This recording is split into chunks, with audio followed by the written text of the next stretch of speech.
JTGQ.23 What do you understand by the terms isolationism and appeasement in the context of interwar period? How did it affect the world? Examine.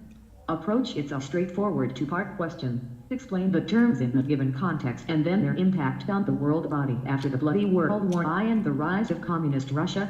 Countries in Europe and American continent went for the policy of appeasement and isolationism in order to regain their economic bearings and re-establish peace in Europe during the interwar period 1919-1938.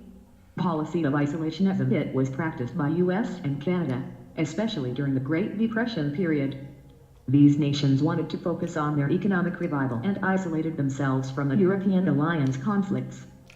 During the 1930s, the combination of the Great Depression and the memory of tragic losses in World War I contributed to pushing American public opinion and policy toward isolationism. Isolationists advocated non-involvement in European and Asian conflicts and non-entanglement in international politics.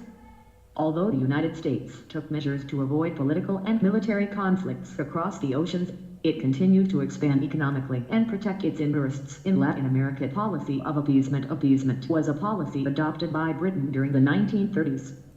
This policy developed from the growing belief that some countries, especially Germany, had been unfairly treated in the peace settlement of 1918 to 1919.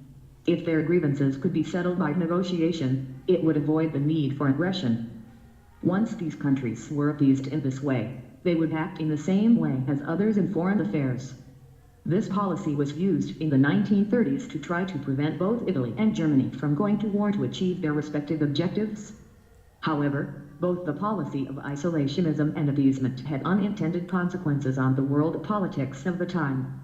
TLP Phase I, GS1 Compilation 2018 Type Text Page 47 Impact on the World caused WWII, as the policy of appeasement by Britain was misused by Hitler for a free run in Europe and build a massive military against the Treaty of Versailles. Curb on Russian communism. British leeway towards Germany was seen as a measure to counter the growing influence of communism in Eastern Europe. Failure of League of Nations. US did not participate in the law due to its isolationist policies and focus on domestic issues. Conclusion.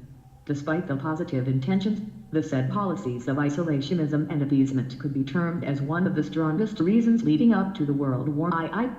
The rise of Nazism and fascism in Germany and Italy was given the free run to avoid confrontation, which ultimately led to WWII. Best answered, Mr.